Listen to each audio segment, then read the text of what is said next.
everyone, welcome to a short rendition of the Team Yume podcast, a mini-cast as it were, or at least that is the plan, because we don't want to drag this recording for too long, but who knows with us. Yeah, I mean, who knows? We could end up going about 45 minutes talking about one game that would make everyone go, Well, I was actually referencing me talking about Final Fantasy Dissidia. Okay, so, if anybody asks, that one cursed episode of the Team Yume podcast is now officially out of canon. It's taking place in its own Elseworld world, as it were. It's not connected with anything, so it might as well never happened. That's good to know, all the effort and all. Yes. I mean, it has happened, but it hasn't happened. Wink, wink. Oh, no. Basically, it's the Batman Becomes a Vampire podcast equivalent to our own series.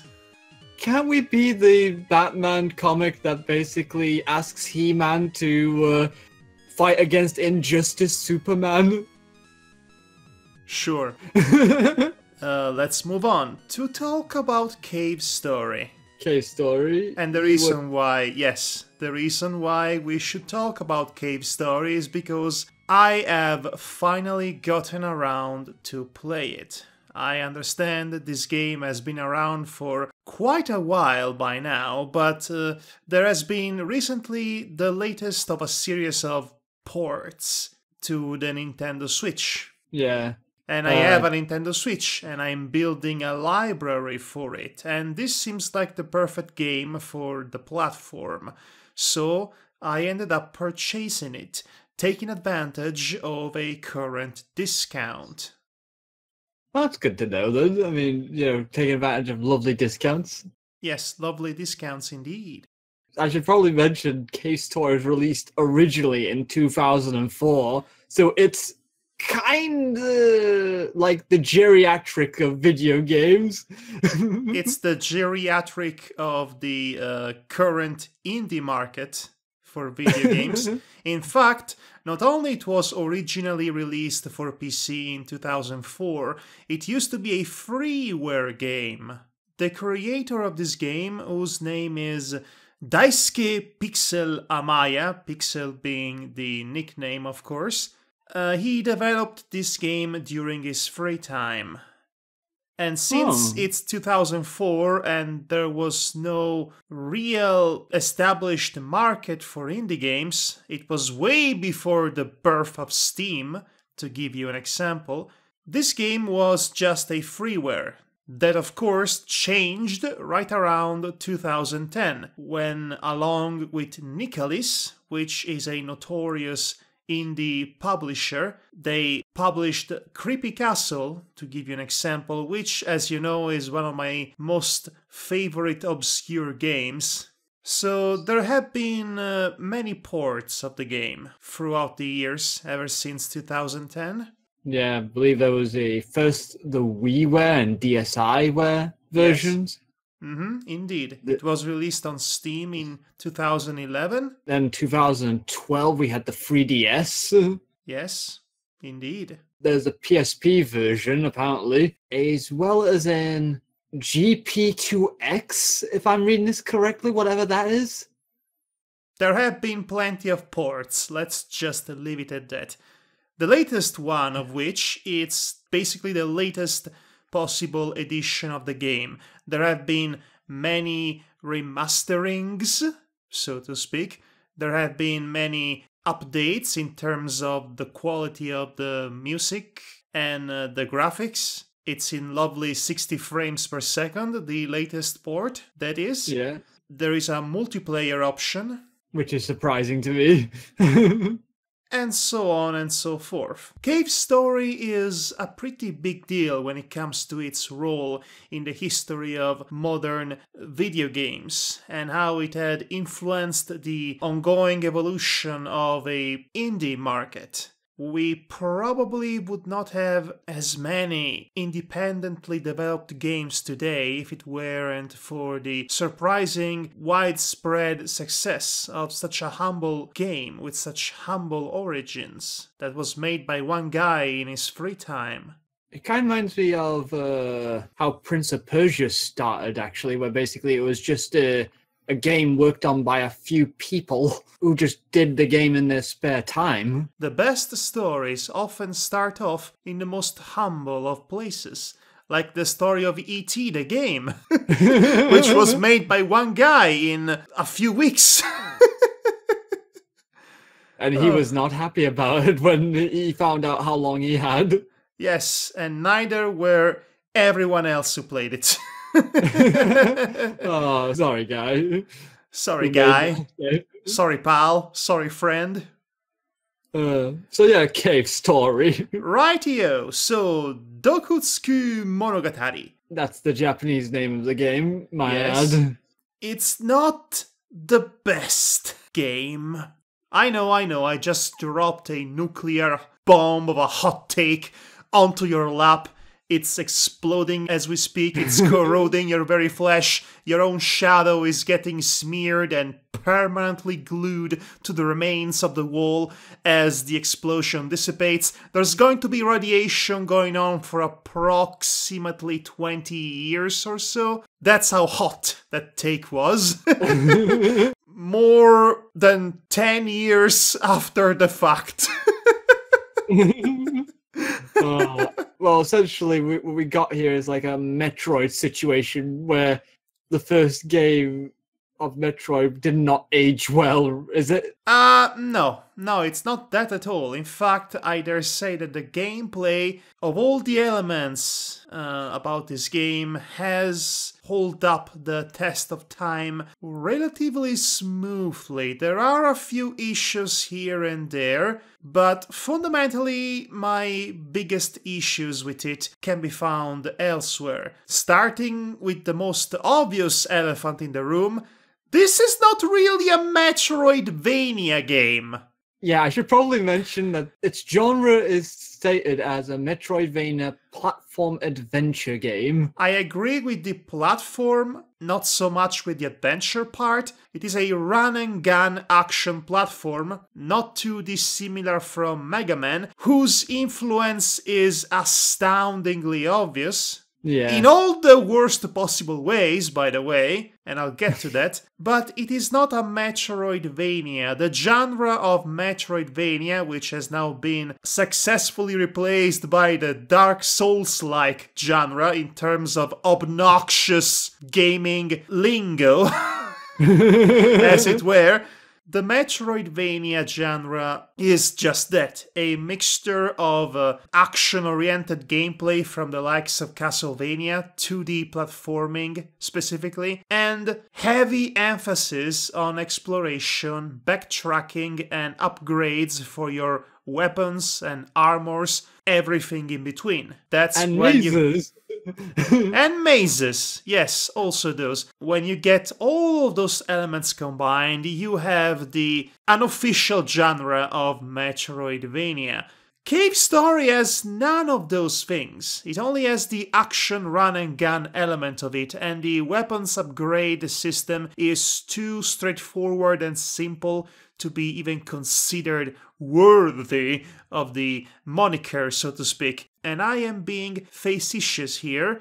It is not, emphatically, not a Metroidvania game, because there isn't much in terms of backtracking, or almost at all. There are no mazes to get lost into. You don't even need to check the map, which you technically have, but it is so small and ghastly green that it's basically incomprehensible and hurts your eyes if you look at it for too much. There is a hub world, and then there are a bunch of levels to go into. That's about it. This is a game that was developed by one guy in his free time, in his spare time, so of course it's not going to be too complex. It is, in fact, a fairly short game. By the time of this recording, I am basically this close to the ending, and it only took less than 10 hours, I believe.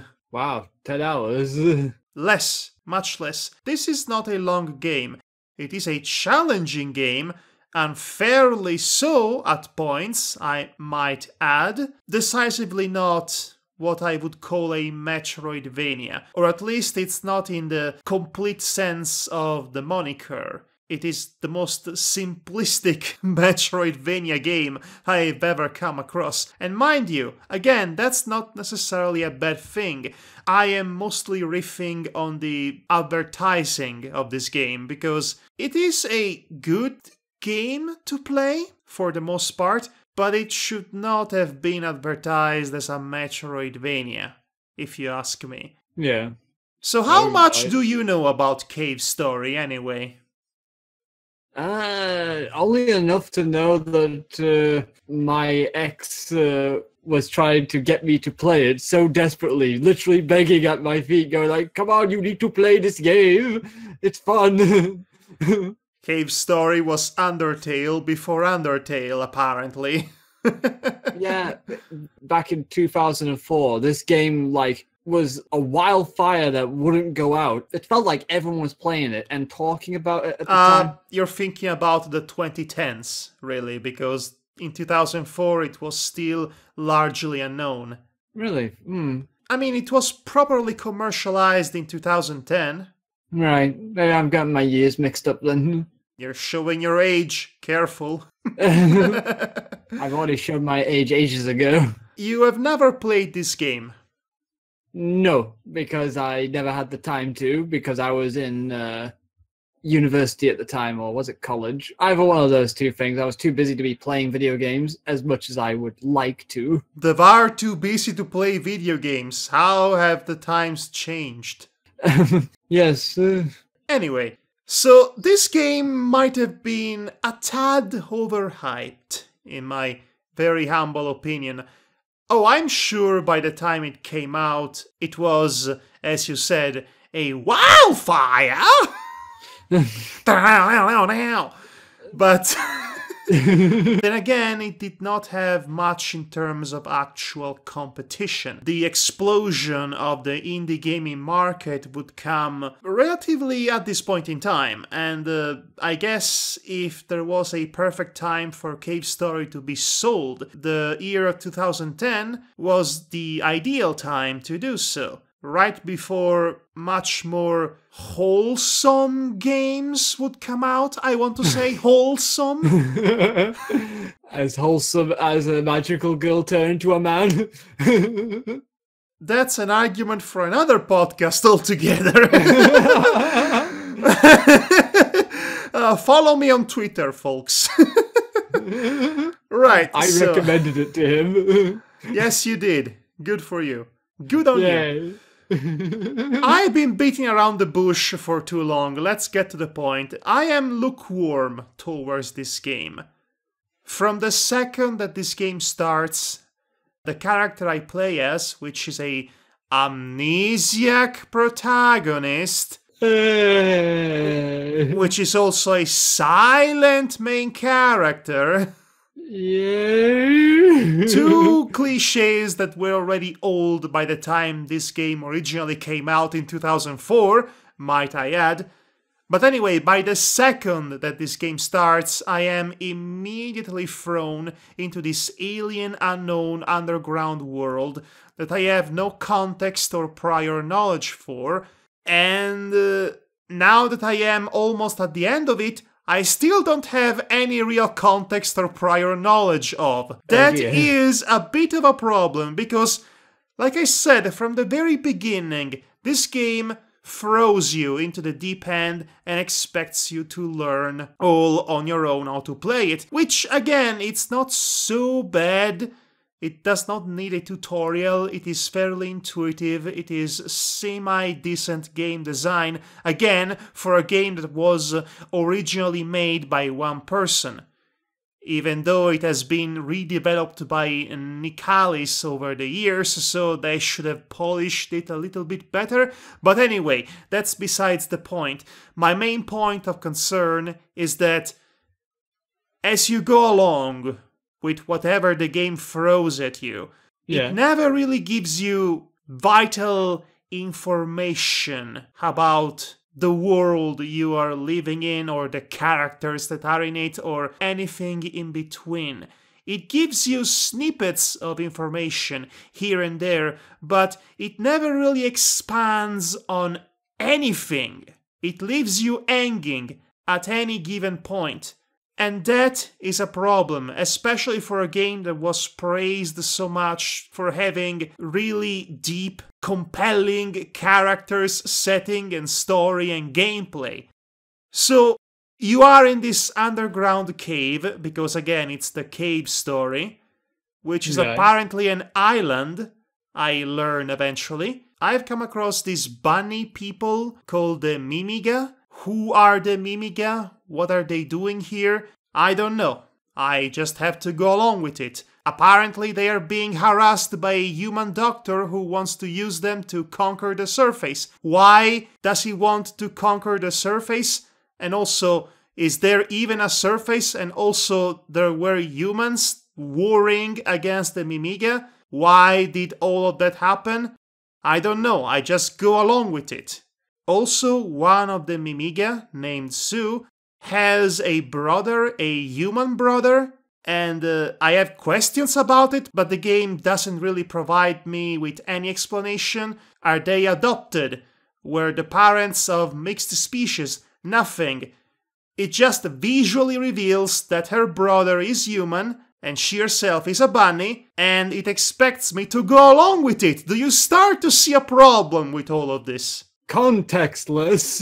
This game does not give me any context. There is such a thing as a minimalistic world building that allows for learning about said world through context and visual context and cues and clues and all of that, but this game does not really give me anything substantial to gnaw my teeth at.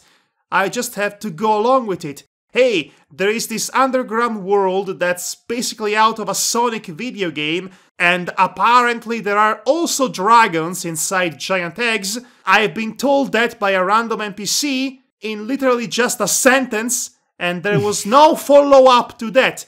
You have dragons here. Expand on that. Let me know why there are dragons here. Why there are bunny people. Why are they warring against humans or used to war against humans? Why is there a human scientist bent out of shape about conquering the surface? Maybe all of this will be revealed as soon as the game ends. But the fact that I haven't been given anything substantial to get myself immersed into this world and the characters, anything at all besides just random sentences and random notions thrown at my lap, left to marinate in my lap, means that I have no reason to care about whatever the story turns out to be at the end. I have not developed any emotional attachments to any of the NPCs because I literally don't have the time to get to know them, that the plot just steals them away from me. And I just have to go around and shoot at things. And that's really all the story that this game has to offer to me. Run around and shoot. That's really not much, is it? Doesn't sound like much. The Mega Man games have more compelling stories than this, because you know from the start who you are and what you have to do in order to get to the end. But in this game, you are just about as clueless as the character you play as, and you're expected to go along with anything without really knowing or having a reason to care about anything. And for a game, for a Metroidvania platform adventure, mind you, that builds itself on the notion of a immersive world to explore and to uncover the secrets of, there isn't really much or anything substantial or interesting to seek in the first place. And even if there was something interesting, the presentation and the execution of everything leaves a lot to be desired. So, characters are barely characters, basically all plot devices, one way or the other. Your protagonist is silent and amnesiac, basically no personality whatsoever, besides the one you decide for him in your own fanfiction. Yeah, in your own head, like most games at the time. The villain is utterly uninteresting because his motivations are completely unclear and simplistic from the start, and I have no reason to care because I have never been given a proper context or backstory for anything. Besides, oh, there was a war once, this happened, also this happened, now go shoot at things. I have to be an important NPC with nothing else to do. Can't you see I'm busy being unimportant? It's frustrating to say the least. Not as frustrating as how unfair this game can get during gameplay. This is not an easy game. It is a fairly challenging game, which is ironic because it's not fair at all at times.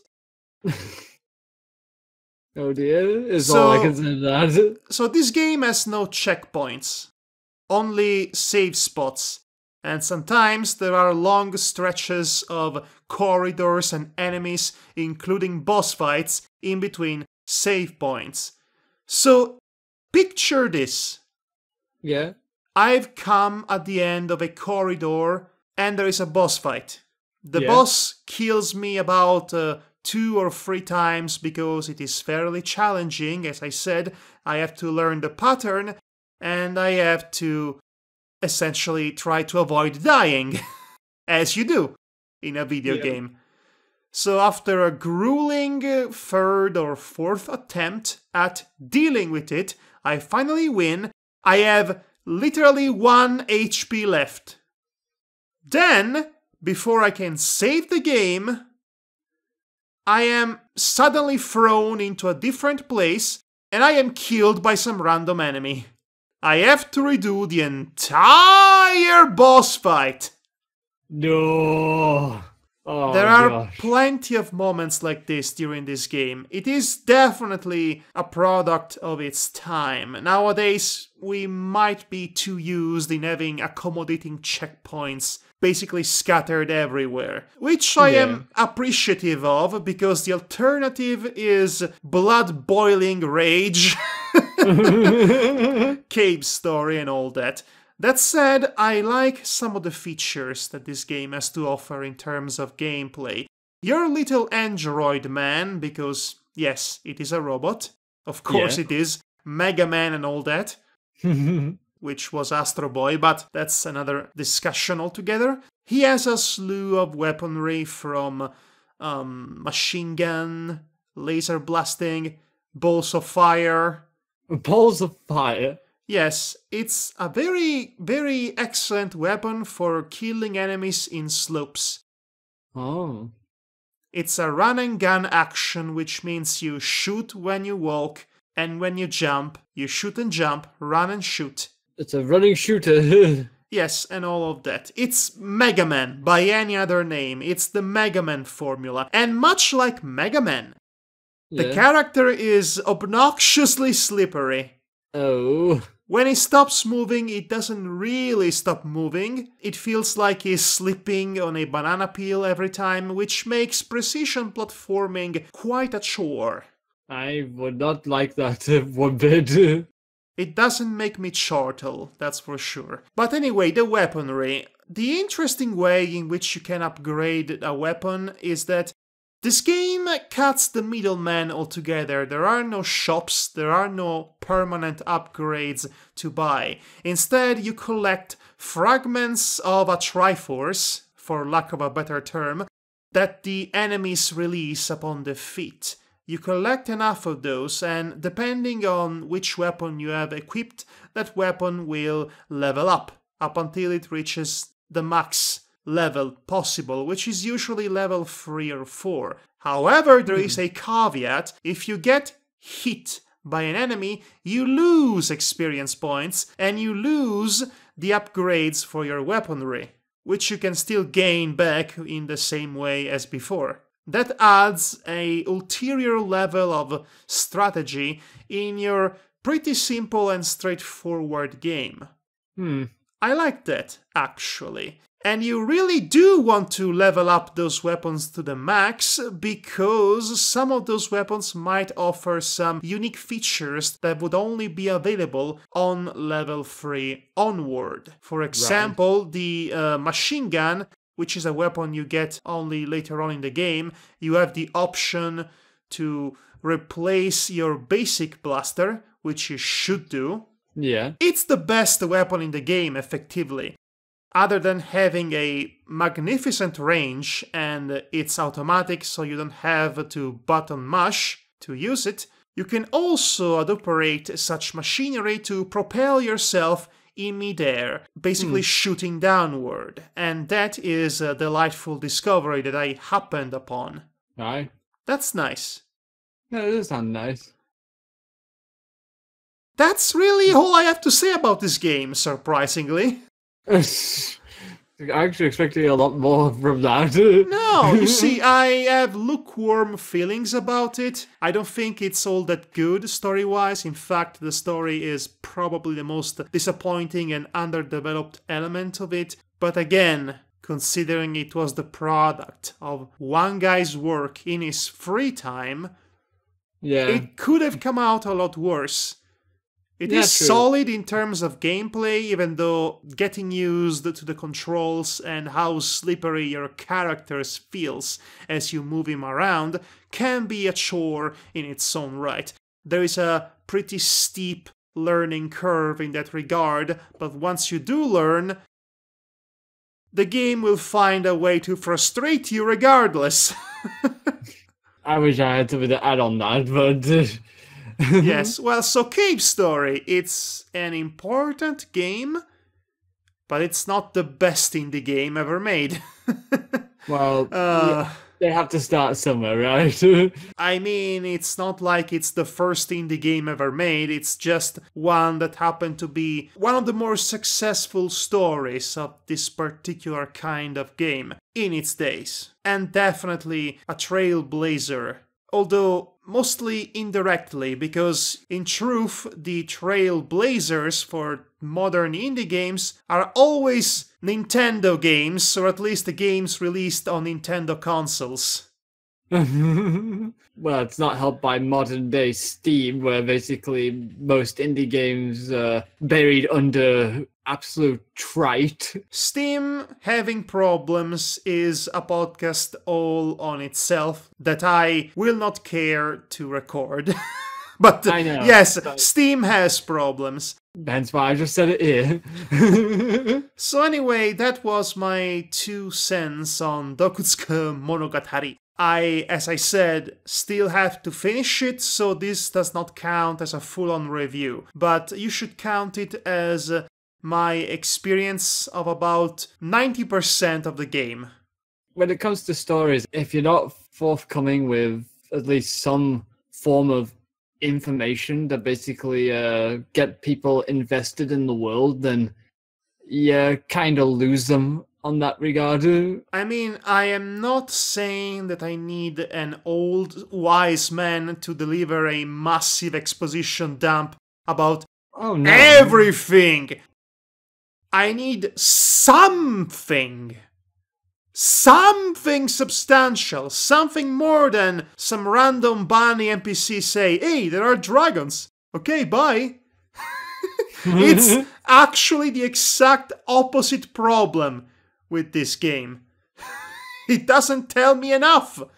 Visually or otherwise. Exactly, that's what I mean.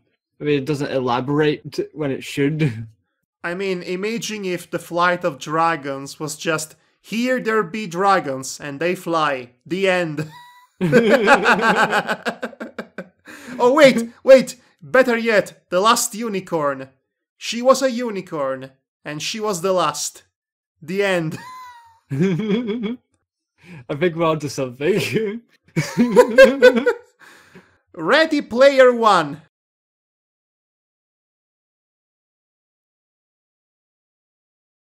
That's about it. I was actually expecting something. No, that's about it. That's about the substance of it. Okay, so I believe that about does it for this mini podcast of mostly me talking to the VAR and the VAR nodding as if he knew what I was talking about, which is pretty much our usual. It's our usual format. I was kind of hoping you had played this game before, judging from how you answer to me on Twitter. Well, in regards to Cave Story, that is. Well, I just saw it and I thought to myself. No, the way you responded to me playing this game, to the notion of me playing this game, implied that you were aware of something about this game that I was not. And I was intrigued by that accidental subtlety of yours. No, it's just me basically saying, I know the game, I hope you like it. That still sounds suspicious. I'm honest to God, that's pretty much what it is. Remember when I dropped on your lap, left it to marinate to your lap, that copy of Wadanohara and the Great Blue Sea? And yes. I left you with a ominous message about it? I thought you were doing the same with me. No. With that tweet. No, I did not. Okay. Believe me, you would tell if I was doing that. Well, that's disappointing. Anyway, Cave Story, am I right? What, is it going to be like the new punchline now? No, the punchline is enzymes. It's always enzymes. And yeah, I thought it was rheumatism. I mean, Bobby Lashley is back in the WWE. I cannot wait for him to have a match with Brock Lesnar, and then Teddy Long comes out, and I'm afraid to inform you that Bobby Lashley has been found with elevated enzymes in his liver. And he will not compete tonight. Oh, quick! We must gather all of our jokes about enzymes. What a momentous occasion. Oh gosh, that occasion. Ah, yes. So anyway, this is not a wrestling podcast, so we shall end it here. Yeah. Thank you for listening me rambling incoherently in a semi-understandable fashion, as it is usually the case with me. I am going to pretend I said something meaningful and worthwhile. Yes, that was so meaningful and worthwhile. And I'm going to bid you adieu. Yeah, it's not like as if he just found a lot of guff. Good night, take care, buddy. Gotta find me all that guff. You make me guffaw. Is that how you pronounce it? Guffaw? Or gaffo? Or... good night, everybody! Take it.